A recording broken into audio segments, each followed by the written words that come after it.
favorite tune. Good morning.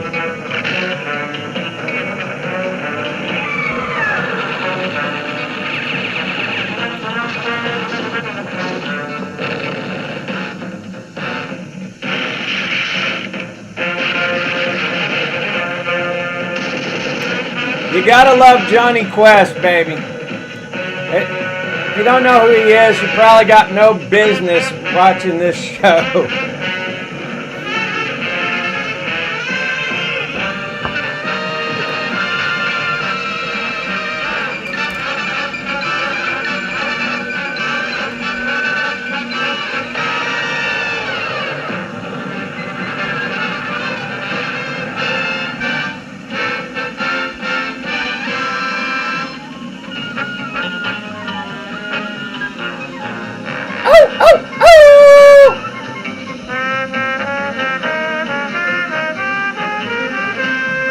Oh man, you gotta love that Race Bannon. That guy was the greatest. If you never saw the Johnny Quest cartoon, and I mean the original one, they had a remake later, but it was the original ones, and I don't even know why that they didn't have more seasons of this. It only lasted for like 1.5 seasons or something like that. There was something wrong. It was a Hanna-Barbera production. And but it was the coolest cartoon. In my book, it beat them all because it involved real places and going and exploring different stuff. It had high technology. It's the first place. Johnny Quest is the first place I ever heard about scuba gear, about hydrofoils, about hovercrafts. Laser beams, all that stuff. It was a high-tech show, and it was about a young guy who was an explorer with his family. They were all explorers, and they were always, digging up trouble somewhere. And that's what I love to do here on the banks of the Guadalupe River.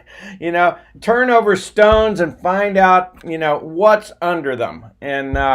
And I love this quote from Max Planck. Max Planck, the famous physicist, said, "Scientific discovery and scientific knowledge have been achieved only by those who have gone in pursuit of it without any practical purpose whatsoever in view." Okay? The true scientist is an explorer, all right?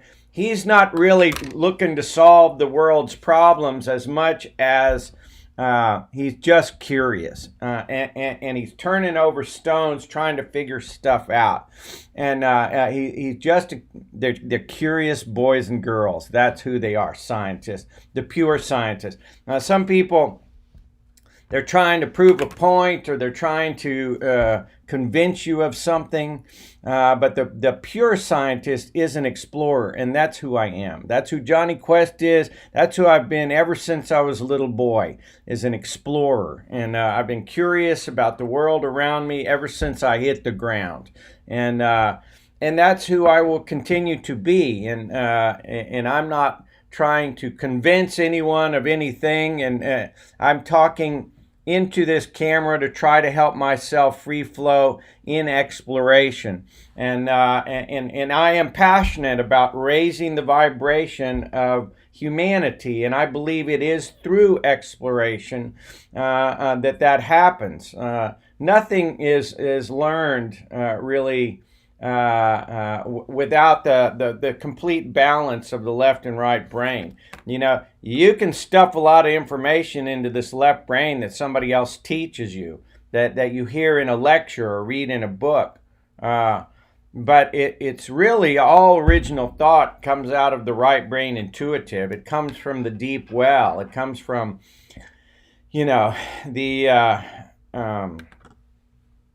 some say the Akashic record, the universal field, this information. If you think that's crazy, then how in the world can a man get struck by lightning and all of a sudden he can read and play symphony music with no musical education?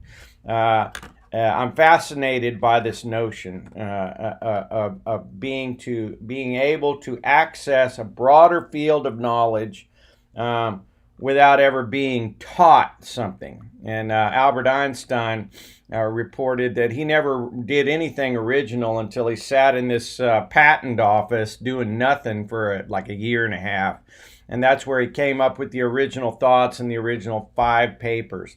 And so I'm continuing on from last week. I'm fascinated by physics. And even though I'm not a physicist, I am just absolutely fascinated in how science and physics and those explorers in science and physics are actually taking us back to where humanity once was long ago. And I lived in Peru, as many of you know. I lived in Peru for 4 years full time, and then a couple of more years part time. And my life was changed. It was absolutely changed when I lived in Peru, and I can account for several reasons for that. One of them is that I could just see, the whole dominance of the Spanish, and I could and I started to get more of an understanding of the influence of the Vatican and the military might that was brought to bear there in order to carry out their objectives, and the trauma and torture that happened from all that, and then I was also affected. I believe Cusco, Peru is one of these energy points on the world, and there are many of them. They sit on these ley lines or these energy centers, and I believe Cusco, Peru is one of those places. And so just being 2 miles above sea level and eating pure food and water and being in that energy, I believe it affected me. Do with that what you will. But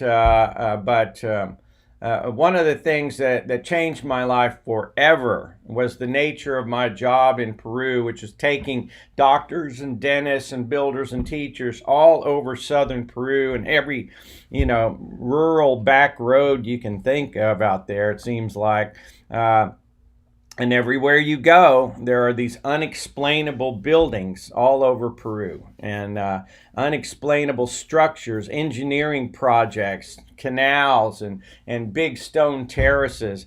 Machu Picchu is the one that everybody goes to, and it's cool. It's a must-see type of place. But these things are everywhere, and so my life was really quite changed by my continued prolonged exposure to these buildings, and my intuitive belief that it wasn't primitive people and primitive tools that did this. There's not a chance that happened. Okay, I don't care how many slaves you got. You cannot cut and polish a 50-ton stone with absolute precision, cut it like a puzzle piece, lift it to great height and put it, place it precisely with other 20, 30, 50-ton stones.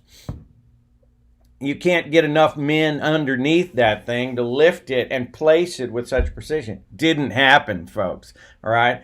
And as I think I've said before, when I came home from Peru and I discovered YouTube in about 2013, 2014, the first thing I ever entered into YouTube was Inca ruins. All right.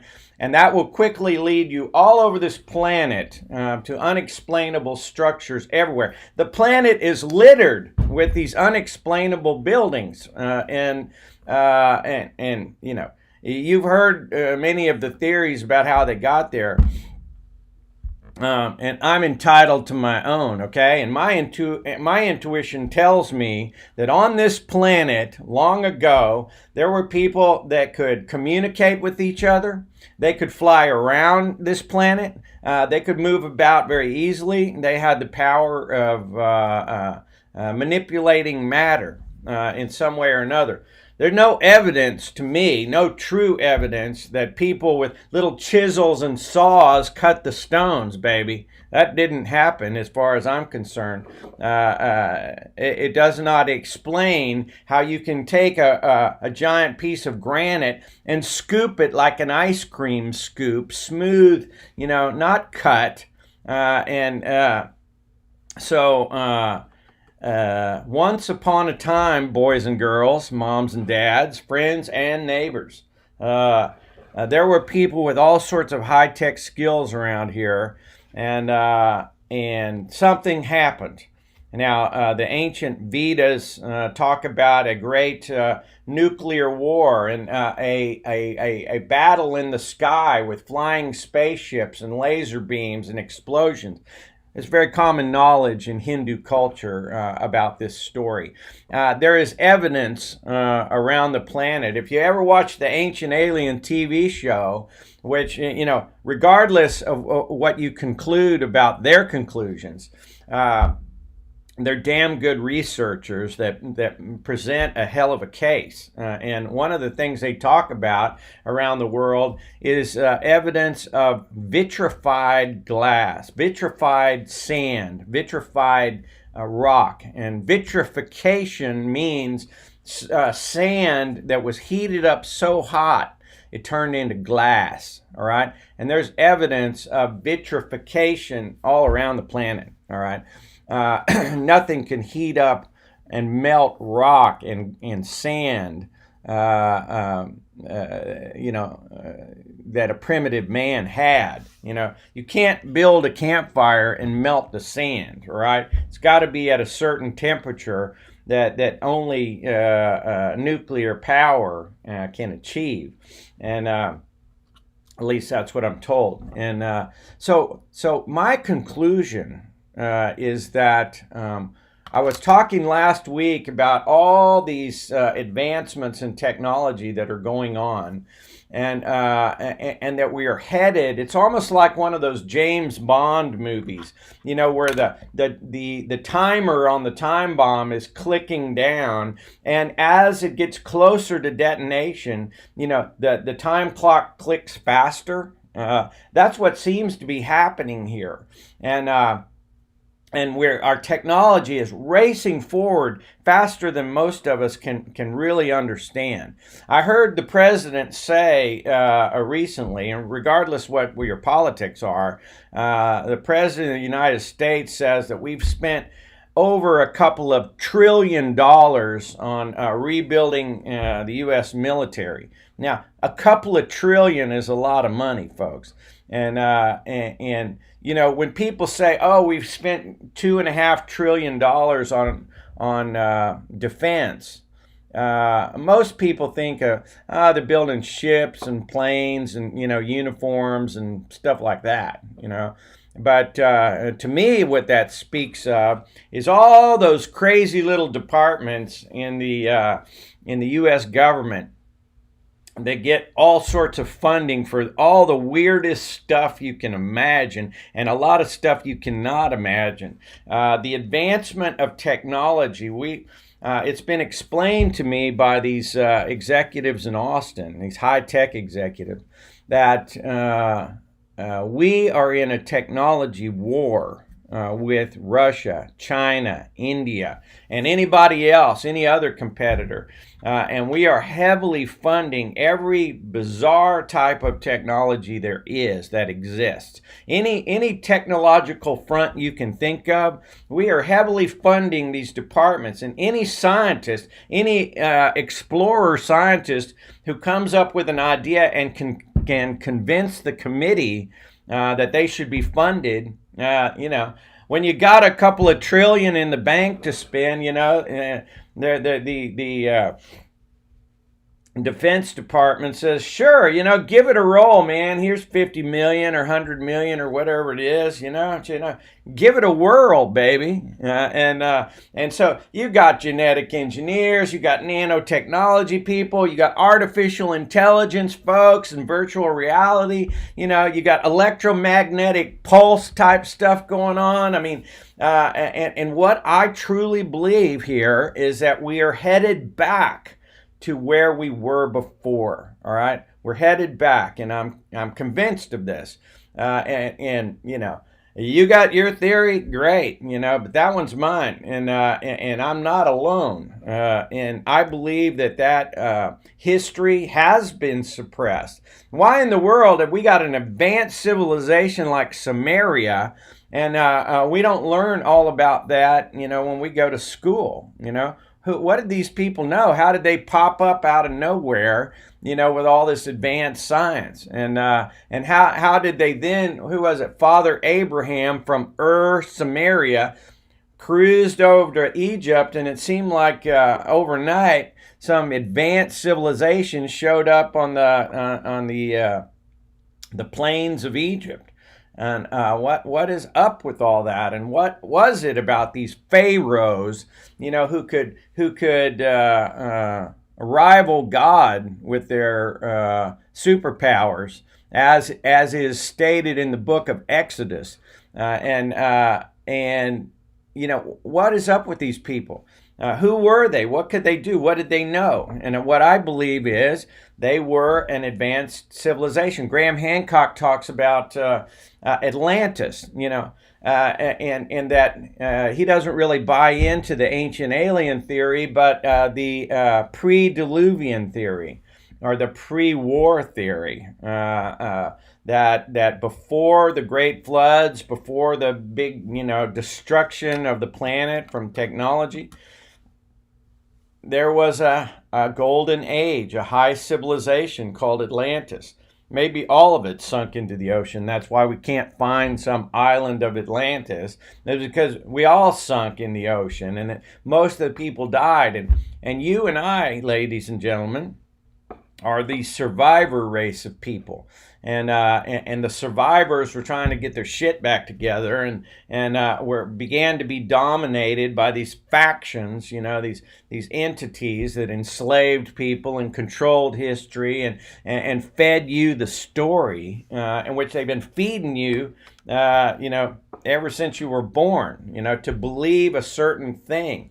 It reminds me very much of the Wizard of Oz, when they're there visiting the wizard, and they got this big entity in front of them, I am Oz, the great and powerful. And then little Toto goes over there and's pulling back the curtain, and he's going, do not pay any attention to the man behind the curtain, It's like, it's kind of a shell game, where the authorities here are trying to tell you, pay attention to this history. Don't look back any further. Don't look at some of these discoveries.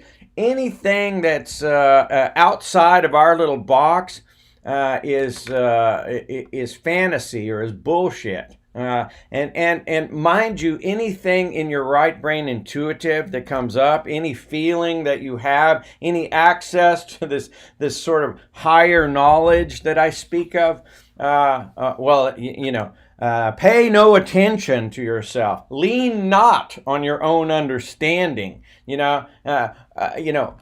Trust us, not your lying eyes. And so. What happened? In the Bible, there's this story about the Tower of Babel. All right. Now, what exactly was that? I've been to Bible school quite a bit. I've studied a little bit about that, and what to tell you is that man got together, and they all could communicate with each other, and they were building this tower, and it rivaled the authority of God, and God got pissed off, and so he destroyed the thing, and as punishment to mankind, he scrambled the language, all right? Scrambled the language so they couldn't understand. We all couldn't understand each other. that is an interesting story. All right, that's a really interesting story, and doesn't tell you exactly what the Tower of Babel was, and why was it that men in harmony and communication together and built this thing, and what I tend to think intuitively that was a goddamn space program, is what it was. Pardon my French. I try not to curse. I come from a sailor background. Anyway, what were men doing in collaboration with each other? They were building something very big and powerful, and God didn't like it. All right. And so God destroyed it, and God scrambled their language so they couldn't understand each other. Now it sounds very much to me like the guy turned off the internet, because don't look now, boys and girls, as we go back to the past. All right. We are entering a time right now where we can talk to each other again. For the first time since the Tower of Babel, you can pick up the phone, or you can get on the internet, and you can talk to anybody on this planet in their own language. All right. It's the first time since the Tower of Babel that we could do that. All right. And when humankind gets together and gets on the same page, and we really begin to realize that we're all just, family here. We're all human beings here, and that we need not listen to governments who are always opposed to each other, creating all this chaos in our lives, fighting each other and dropping bombs on each other and stuff like that. There's a tremendous amount of good that can be done when people can talk to each other and get to know each other. And we realize that the vast majority of the people on this planet simply want to have a peaceful life and raise their families in safety. And to follow that intuition. A lot of the institutions of our time want to dominate your attention and with their story. And for you not to wander off into a healthy right brain intuitive, it's like they can herd the sheep better than they can herd cats. All right. And so I submit to you that once upon a time was a time just like this, all right, just like right now. And where are we headed with all this? And it's really a fascinating thing, and we live really in interesting times. I don't think the average human being truly understands what's going on. They pay their taxes, and they try to support their family, and have a decent career that they enjoy, and try not to think about too much else, and have some entertainment, and they pay their taxes. All right, where does that tax money go? They don't really know. They think it's going into, defending our country and building bridges and, all those things that the government does. But a heck of a lot of it goes into the advancement of this technology that is racing forward. And ever since artificial intelligence came into being, whether you understand it or not, it has changed the game. All right. Why? Because artificial intelligence can identify at light speed. It can identify different choices, different scenarios. And so if you are a genetic engineer, for example, and you need to run through 50 billion different choices in order to get a certain match that you need to create some, super race of soldiers, let's say. Well, artificial intelligence, if you had a human trying to identify all those different choices, it'd take forever, all right? Even a team of humans. But you get artificial intelligence working 24/7, 7 days a week. It's just... and it runs through all the choices, you see. And this can be applied to all sorts of stuff, facial recognition, you used to have a human sit there and watch, all the different faces, try to get a match. artificial intelligence is beyond my powers of description, and it's getting better and better and better. And this could mean good things and not so good things. And so, and it's my belief that our very survival, as I said last Friday, is on our ability to not be so stuck in the left brain logical, to relax it and let the right brain intuitive drive the boat a little more, at least to have that balance. Because it is from there, and from that right brain intuition, which human beings thrive. It is from there that they get the big ideas. It's from there they change the world. The left brain logical helps them set goals and carry out what the right brain intuitive has taught them. The brilliant people throughout history have told us that in one way or another. I believe Jesus Christ told us that. I believe Leonardo da Vinci and Nikola Tesla and Albert Einstein, all those guys basically told us the same thing. And we are so conditioned to stay in the left brain logical that we ignore that small, still voice. And a healthy meditation practice helps this.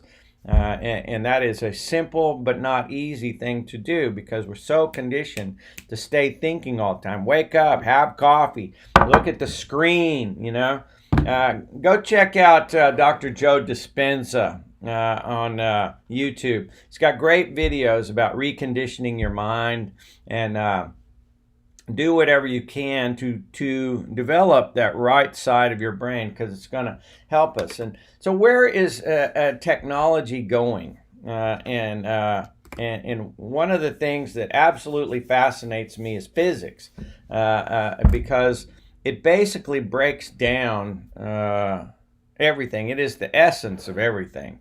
Dr. John Hagelin, who I may have mentioned before. Dr. John is the head of the Maharishi Institute in the United States, which is the Center for Transcendental Meditation. And Dr. John Hagelin is also a particle physicist.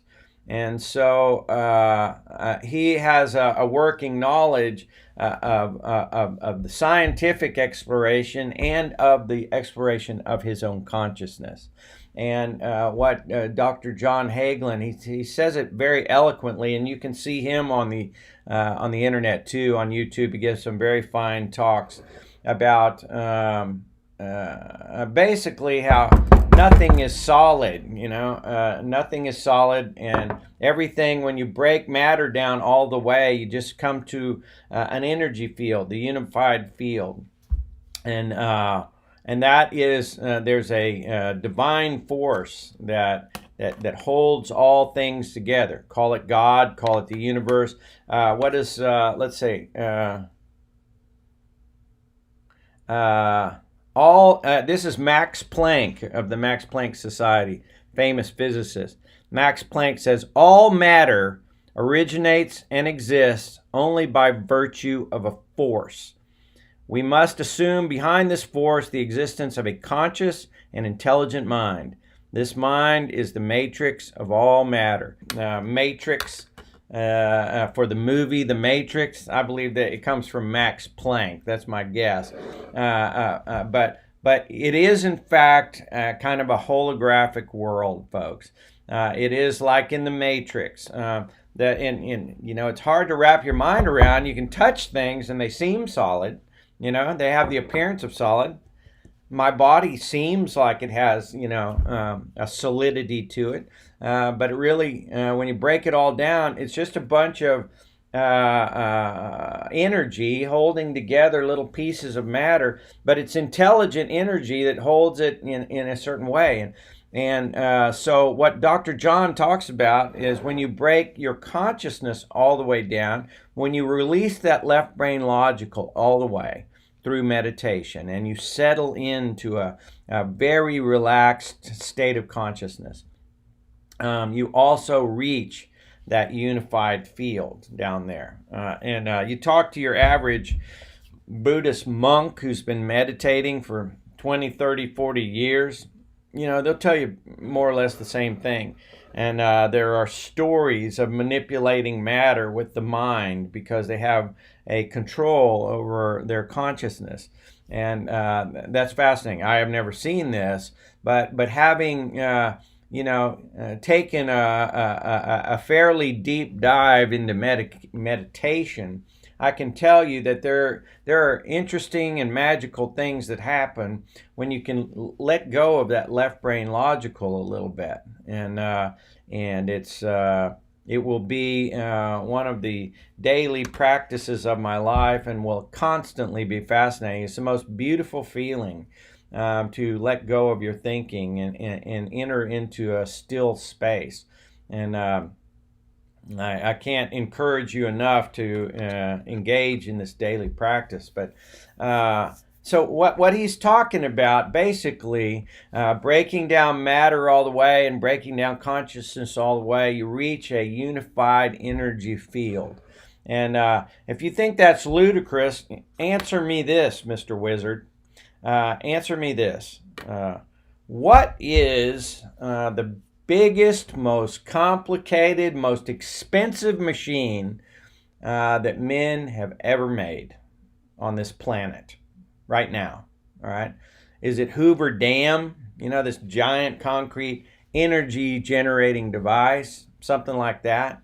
These are the usually hydroelectric power dams and nuclear reactors and stuff. Those come to mind when you think of what's the biggest, most complicated, most expensive machine that men have ever made. All right? It's none of those things. It is, in fact, the Hadron Super Collider in CERN, Switzerland. The atom smasher that maybe you've heard about.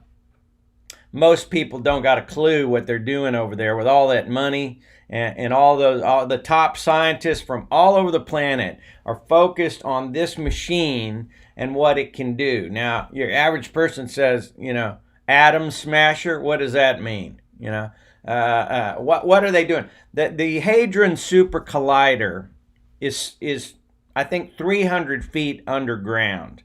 It is a giant tube. A tunnel that's circular, that's 17 miles around, all right, underground. It's packed with the most powerful magnets known to mankind. They just spent billions of dollars upgrading all the magnets inside this thing, to make it go faster. And what does it do? It shoots particles around a 17-mile track underground at the speed of light and smashes them into each other. And they've got these cameras that they watch and see what happens, when these atoms hit each other at the speed of light. All right. Now, is that putting gas in my car? All right. Is that feeding me? Is that bringing me electricity that keeps the lights turned on around here? No, not that I can tell. What in the world are they doing with all that's, when you talk about Department of Defense money, that's probably where a bunch of it's going, or a bunch of our money is going there because it's a collaborative effort. Get this, Tower of Babel. It's a collaborative effort with all the scientists on the planet to do something big, all right? And what are they doing over there, smashing all those little atoms together? They're trying to figure out how the unified field works, just like Dr. John Hagelin's talking about. How in the world does that work? How is it that this invisible energy creates all this, that keeps all the atoms glued together and creates everything solid that you see around you? How does that work? And more importantly, how can we manipulate that unified field? How can we make it work for us? How can we take a 50-ton stone, carve it out or scoop it out of a granite mountain, and move it around and shape it the way we want and put it together with such precision that you can't even get a piece of paper in between. How can we manipulate matter, and how can we manipulate space? And how they talk about black holes and dark matter and all the space travel at super light speed, and things like that. That is what they're doing. If you're looking for a Tower of Babel on the planet right now, you go over to CERN, Switzerland, and take a close look at that. All right, that's our Tower of Babel right now. And because if they can unlock the key to the unified field, they can do all kinds of things. And my old daddy, he was always doubtful of technology. He'll tell you, when he was 17 years old, some taxi cab driver in New York told him about, that the radio would have a little picture on it, and you could see it was called television. You'd be able to see what was going on. My dad said, "Oh, that's bullshit. That'll never work." Sorry about that. Anyway, Dad also said that about the fax machine. He said it about the computer.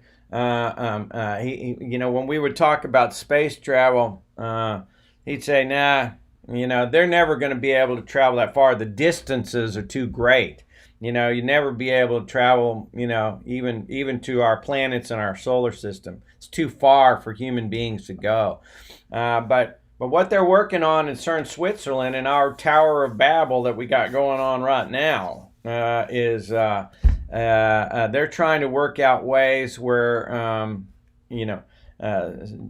space and time and distance, we don't have the same relationship to them somehow. And I don't pretend to know what they're doing over there, but it fascinates me. And what I believe, truly I believe, is that we are just now arriving, you and I, we're just now arriving at the place where we once before. It's like that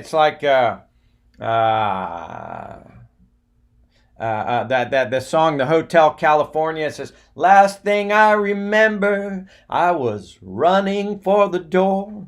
I had to find the passage back to the place I was before." I think that's what humanity is doing right now, all right? I really do. When your average person is just going about their daily lives, the heavily funded people are sorting out these things to get us back to where we were before, all right? To the people who could build pyramids, to the people who could, think about it. I remember them talking about, and everybody was excited when I was a little kid, that they had split the atom. They had split the atom, and this is like a big deal. And how do you take a small amount of plutonium and put it in a bomb, just a small amount of material, really, and you drop it on a city like Hiroshima or Nagasaki and flatten the whole place in instantaneously, kill all those people, wreck everything, create radiation all over the place? How does that happen? What force is that? All right. It's not like gasoline or gunpowder where you set it on fire and hold it in a little container, and it burns. It's something completely different, and your average human doesn't understand it. But there are mysterious forces in this world, and that's what they're trying to figure out. And it is my impression that we had all the command of all these kind of things before, and the ruins that are scattered all over this planet are evidence of that high civilization that was here. It wasn't a bunch of dune coons out there. That's a bad term. I'm sorry. I learned that from a friend of my dad's. Anyway, I don't mean to disparage anyone. What I mean to say is a bunch of people living out in the desert, dragging stones around with hemp ropes and cutting them with copper chisels is ridiculous, all right? It's insulting to the intelligence. You take a look at the Great Pyramid of Giza and the marvel of engineering that thing is, and the placement of it on this planet, and you tell me that some slave driver with a bunch of slaves did that, you're out of your mind. Right? And the fact that they're still teaching that garbage to my kids when they went to high school is evidence that they don't want to tell us the truth, right? And that's how it comes to me, folks. And we are highly intelligent people. We've been kept down ever since the great wars and the floods and all that. And we are a survivor race of people that are just now inching back to where we once were. All right, and these people had command of a higher level of consciousness. They had command of greater technology than we can even imagine right now, I'll bet. But anybody who can build these things, who can burn images into stone, who can precisely cut 100, 200, 300 ton stone and lift it up to great height and place it with precision. That ain't no slave driver, honey. That's somebody with a command of forces like nuclear power, like what they're doing in CERN, Switzerland.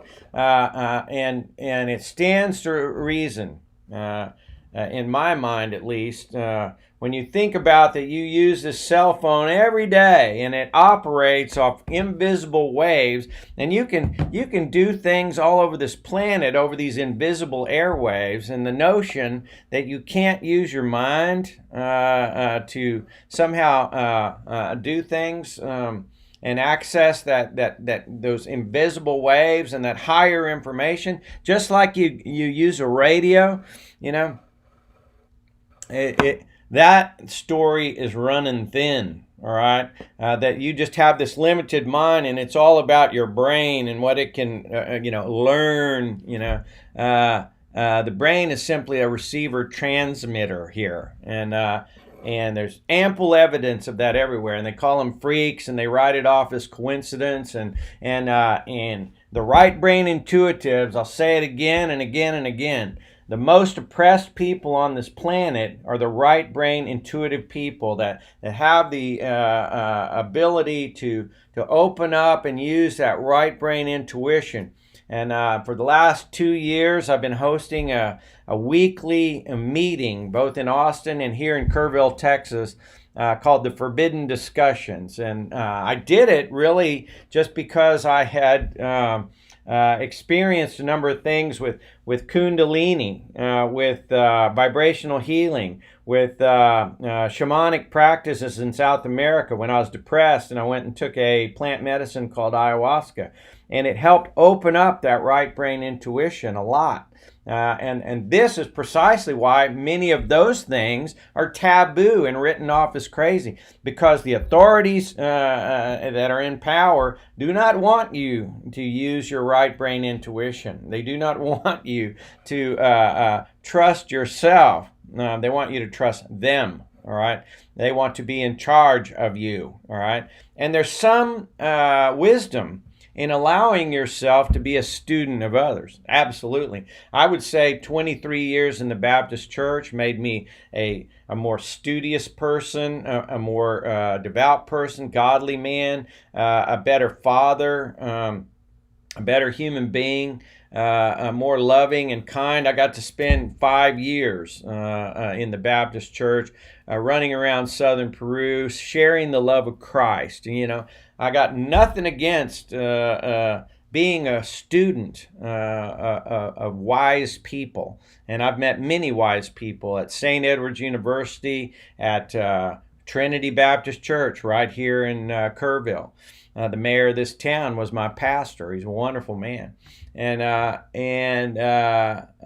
yet, that does not in any way shut down my liberty to be intuitive and to form my own conclusions. And those are just the things that help me become educated so that I might have a better understanding of myself.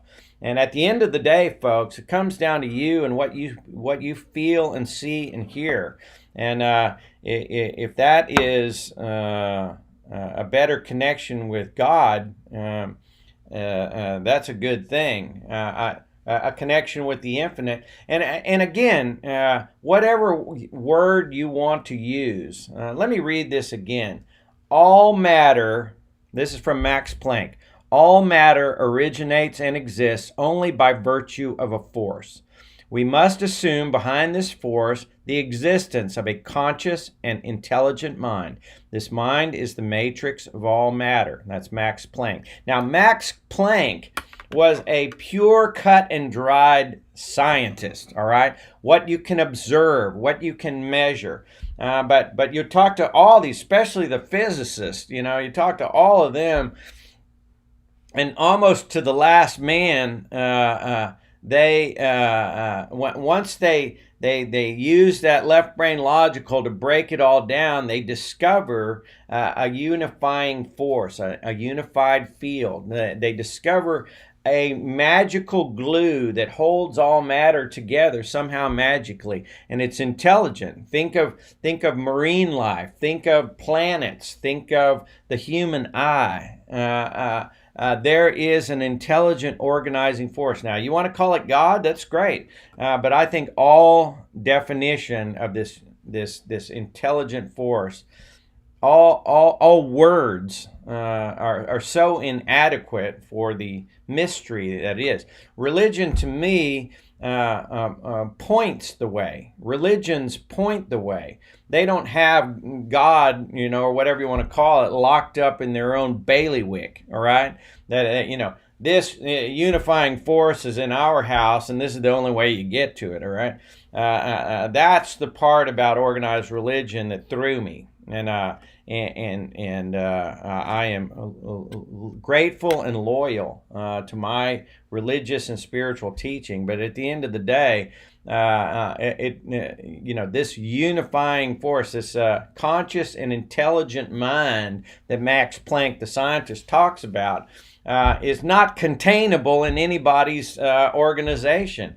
It is not. It's not a horse that's in your corral. Okay. It is to be absolutely respected. I believe that our religious traditions are a wonderful place for education, for fellowship, for celebrating this mystery of God. But at the end of the day, they only point towards it. They don't contain it.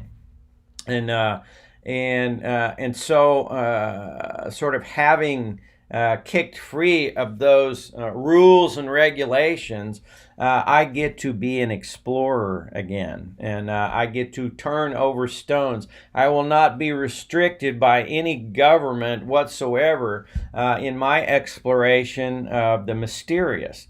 In my exploration of the planet.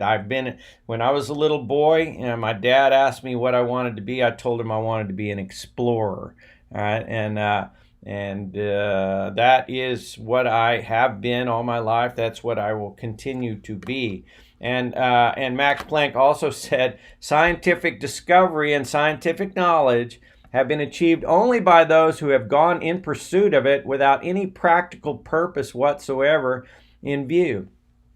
That's me, folks. Whether it's scientific or spiritual or any other kind of exploration, I do it purely because I'm curious. I'm a curious boy.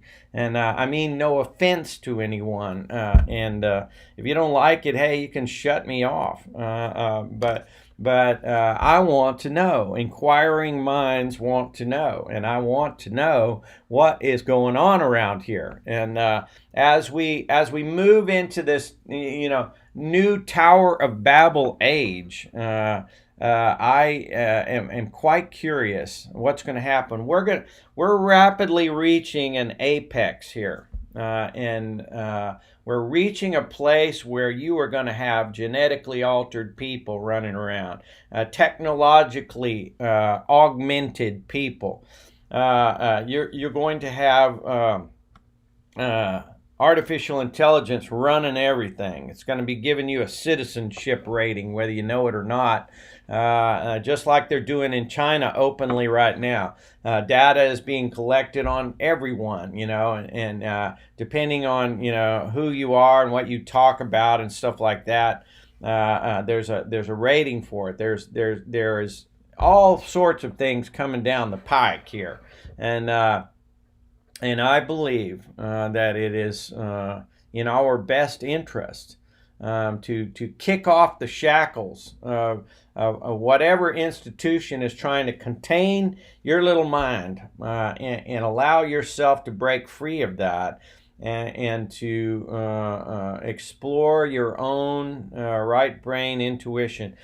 I'm passionate about this notion of balancing the left and right brain. We're in a left brain dominant, right brain deficient environment, and people don't realize. And one of the things that came very clear to me when I lived in Cusco, Peru, is this. You had this, very interesting culture that lived there.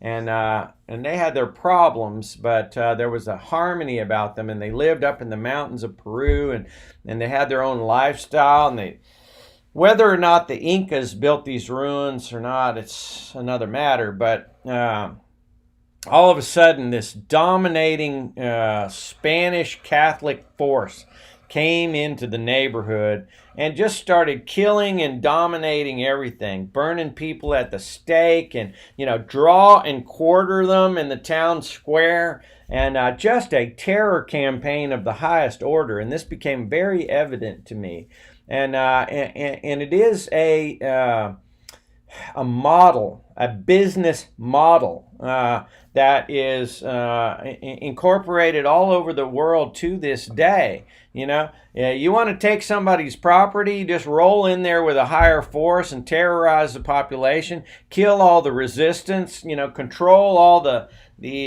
survivors, and you tear up their history and feed them your story. You separate their kids and you tell them your story, your history, and this is the way it has gone. All right, for a long time. All right, and much of this whole forceful, warlike era of humanity, and which we are at the tail end of right now. I hope we're at the tail end, because with the technology we have, we'll wipe each other out and start over once again. All right, that's what's going to happen. You got two choices here.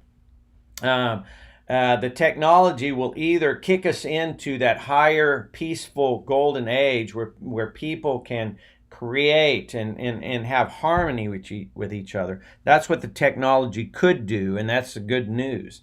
And I believe if we are prepared for it with our full brain and not just part of it, there are all kinds of marvelous things can happen. But on the other hand, folks, just think about this. The Mayas, the Incas, the Egyptians, the Sumerians, all these people that could do all this high-tech stuff, all right, they're gone. How many people do you know right now that could build the Great Pyramid of Giza with the precision that they did it? Even with the machines we have now, I listened to an amazing documentary about the Great Pyramid of Giza. And this engineer he's a German guy who built the Potsdamer Platz in Berlin when they rebuilt the East Berlin. They asked him, could you build the Great Pyramid of Giza? And he said, I don't know that we could. It would be extremely difficult. The thing is not only a marvel of precision. You move one stone incorrectly and you don't got a pyramid, you got a heap of stones, all right? It's got to be set perfectly. And it's not only 4 sides, it's actually an 8-sided pyramid, which they could only see it from the air, but it is the footprint of the Great Pyramid of Giza is 13 acres. Think about how big that is, and the precision on the inside and the alignment. What this guy went on about was how that giant building is set to within, a small degree of true north, not just a navigational north, but true north. And this is apparently a major feat. And why in the world would they want to do that? All right. Why in the world has it got to that whole giant building got to be set to true north? And why is it at the intersection of the longest latitude and the longest longitude line on this planet, there on the Giza Plateau? What's up with that? And why is it aligned with the stars somehow? And on and on and on. It's built in correlation with the number pi and the golden mean and all that. You've seen some of these documentaries. I don't pretend to know. All I know, it's a fascinating building that people who knew how to do that kind of stuff, they're gone. All right. Why are they gone? Why are there not elders who have taught us how to do things and how to improve on this technology over time? Why? Because either we had a great flood or a meteor strike that killed most of the people, or as the ancient Hindus will tell you, there was a big nuclear war with flying ships that had laser beams and nuclear power that created heat so hot that it turned rock into glass. And you can see that all over this planet.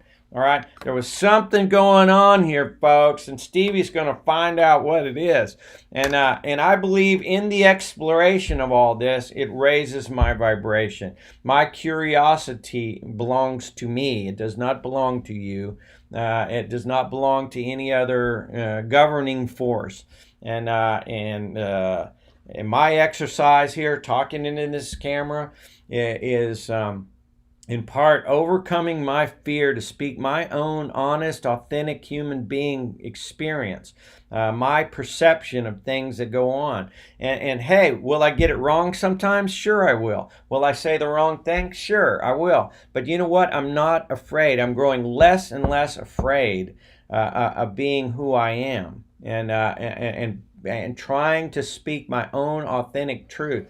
This is what I perceive. And I don't believe anybody who tells me that many of these things aren't real. For 2 years I've been in this forbidden discussions. I've had numbers of people, all kinds of people, doctors and lawyers and healers and hypnotists and average everyday people who come in there, and they tell me that they've had all these amazing experiences with alien visitation and out-of-body experiences and past life regressions and divine guidance and divine healing and all manner of different of their authentic experiences.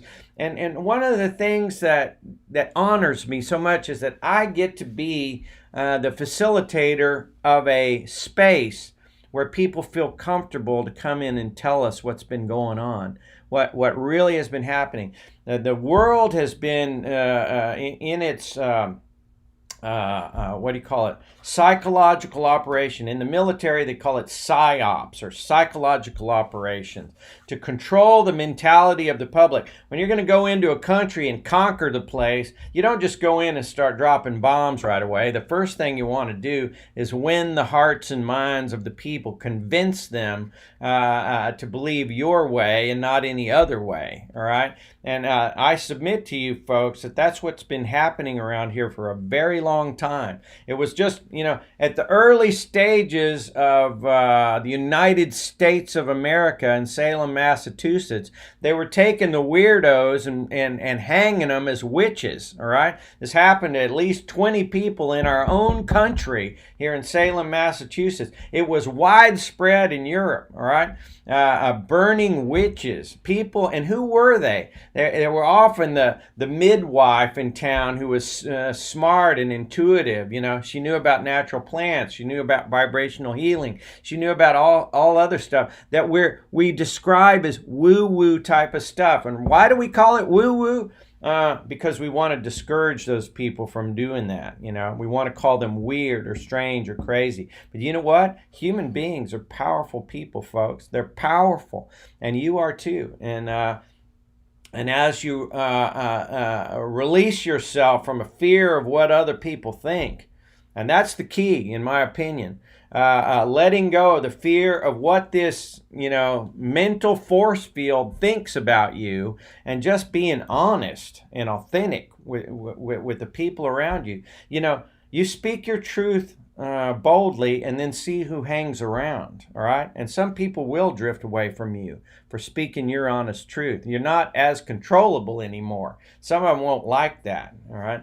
But I believe that as you do that, you become at liberty to be yourself, and you will find a comfort, and you will feel more at home with the people that are attracted to you. It says, speak your truth boldly, and then see who hangs around, and therein you will find your tribe. All right, your tribe that is, and I've seen people cry. On a regular basis, when they find a tribe with whom they can share their honest experiences, and they say, you know what, something came to me in the middle of the night, and I had an experience, and I've never been able to tell anyone.